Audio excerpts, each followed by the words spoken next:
This is Dolynny TV, ladies and gentlemen. Welcome to the first game review of the 2019-2020 season. You can see the stress in my neck.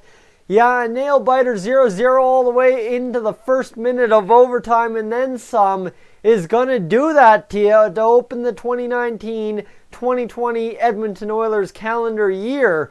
With that said, I think you see the title. The number one thing I got to address, first thing right away before we break this hockey game down bit by bit for the Edmonton Oilers, their rookies, the Flames and their rookies, is the simple fact that overtime winner by the Calgary Flames starts with the blow and call by the refs on the trip that was Cooper Marody up in the offensive zone when the Oilers pressured it down ice only a few short seconds before Dylan Dubé fed it across to Matthew Phillips to win the hockey game, and that was all she wrote in Red Deer this evening. So that's my complaint. Yeah, you know what, I'm going to complain. I feel it's a blown call. It is what it is. We can't dwell on it, and I'm not going to sit here and dwell on it and go 10 minutes about a blown call in a rookie's game. And no, seriously, there's a lot more pressing things to get to than that. Pardon me. Hold on. Because yeah, it was all around. My honest opinion, I'll give you this right now as an overall arching kind of look at how this game went for the Edmonton Oilers. Sleepy. I must say this game was very, very sleepy, and the fact that the way I felt this game was going, the way I felt this game looked was it kind of looked like everybody that was on the ice for both sides, not just one side or the other, really wasn't ready, wasn't accustomed to playing 20-minute period hockey best on best at their skill level, if you understand where I'm going, right? Obviously, there's those challenges of building the best roster to face the best roster and all that, and of course it's the same age group roughly, and you've got 20-minute period hockey for most of these guys first time all summer against guys directly in the age group and such. So really, I feel it was sleepy, and maybe ice conditions at Red Deer's rink weren't perfect. Maybe, I don't know, I haven't heard a complaint about that, but I'll have to check Twitter a little bit later on. But it is what it is, right? Obviously, there's lots of takeaways, and now with the intro out of the way, let's get on to what I thought about this game and kind of what I had in mind going through the game. I've got bullet points here, and I'll talk about it. So the Oilers kind of had the edge to begin the game, but that really changed about 10 minutes into the game, let's say, just for the sake of round numbers.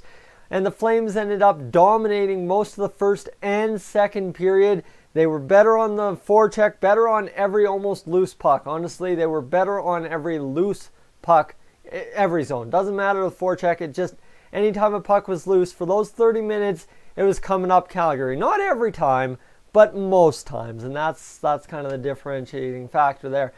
The one thing in the first period was, I think the player of that period for the Oilers, offensively wise, was Ryan Mccloud. Mccloud came out and made some flashy passes, some bright IQ plays, and really was looking good.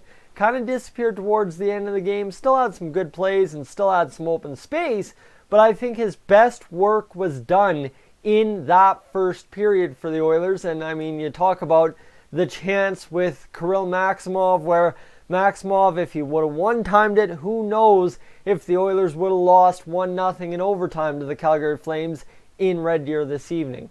Now, the one side that you go talk about the Oilers burying one that could have changed the outcome. Yes, this is the fun one. Ostap Safin, 3 cracks at it on the right side of the net, right side of the goaltender, I guess, left side of the net, facing this way, and he just couldn't tuck it, and then Raphael Lavoie got in there with his stick. I think the puck might have crossed under the goalie's pad, under Zigadula's pad, but Dulin's, pardon me, not Dulis, and realistically, didn't work out, is what it is. It's only a rookie game.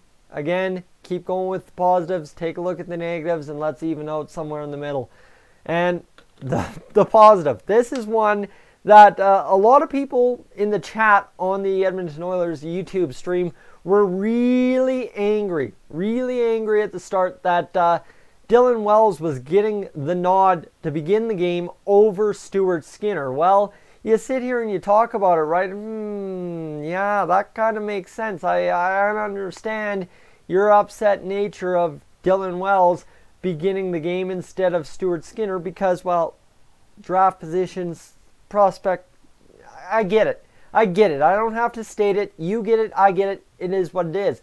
But Dylan Wells, I have down here big period for Dylan Wells. It was a big 30 or so minutes for Dylan Wells tonight for the Edmonton Oilers. Guys, the challenge here is obviously the goaltending positions. Who plays more time in Wichita this year? Skinner or Wells? Wells might, Skinner might, who knows? But right now, after this game by Dylan Wells, it looks like Dylan Wells might be out ahead of Stuart Skinner. Just a nudge. He did get more work, more shots against, so give him a little bit credit where credit is due for keeping the shutout as long as he was in net. Stuart Skinner, you can't really blame the guy. Blown call on one end and then they go down and score. It's 3-on-3 overtime is what it is. Crapshoot, right? That's why you get the extra point. But big period for Dylan Wells. Big start, big good. Good on him. Absolutely awesome. And I have here is similar to my point about the whole 20-minute period hockey and not playing best on best and everybody didn't look quite primed is, man, that first period, every second of momentum that got going in an offensive zone, a turnover just absolutely killed it. I mean, you'd see the Oilers go throw a puck into an area, and normally in the NHL there'd be a guy there, but not in this game. And back the other way, the Flames would do the same thing.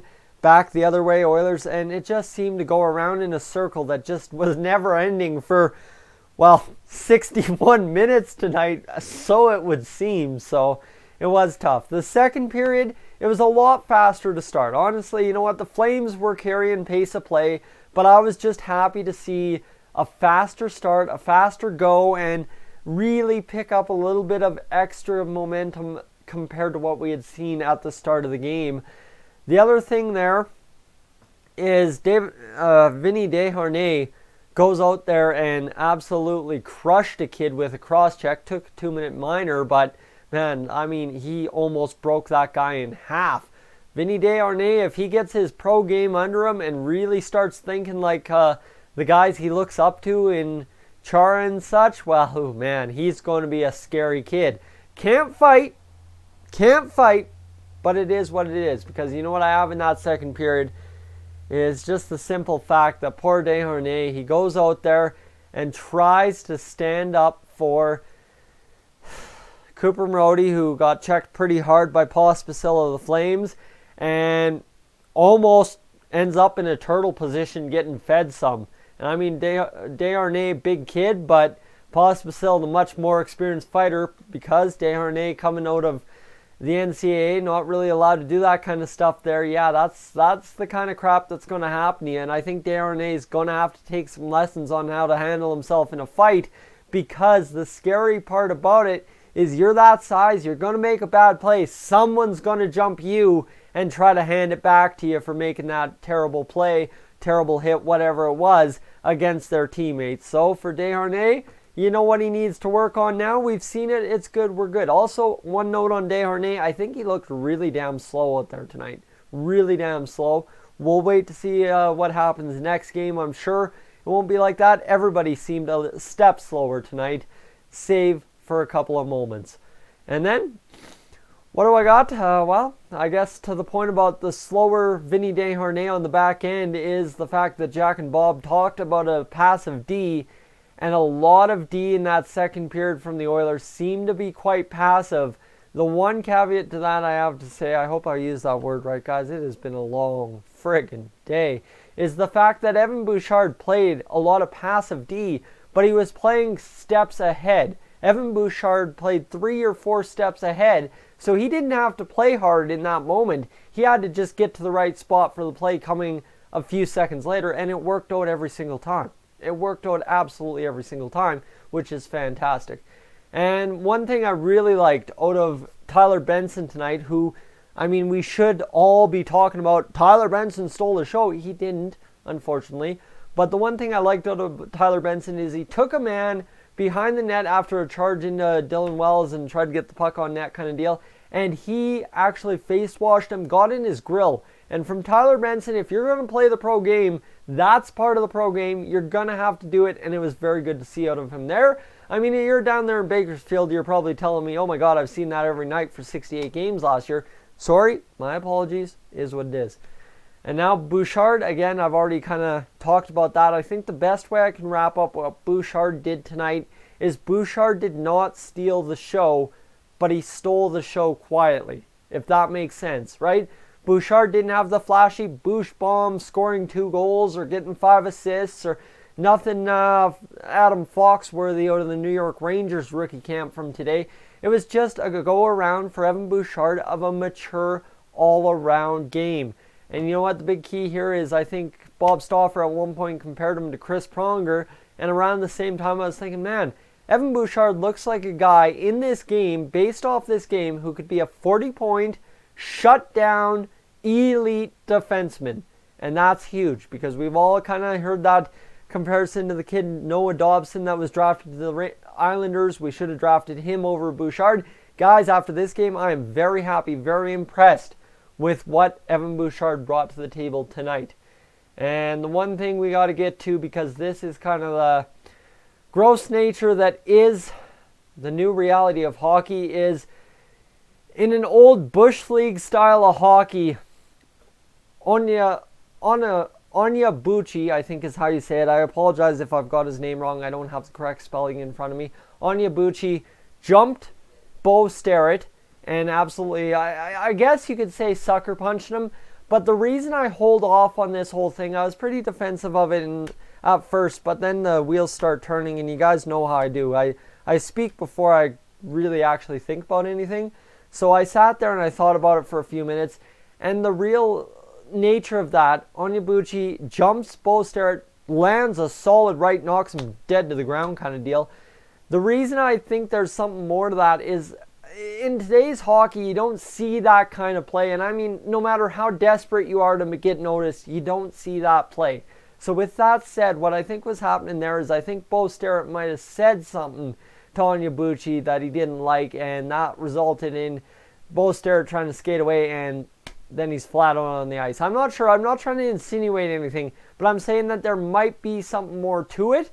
Not saying what might be more to it, if you get where I'm going.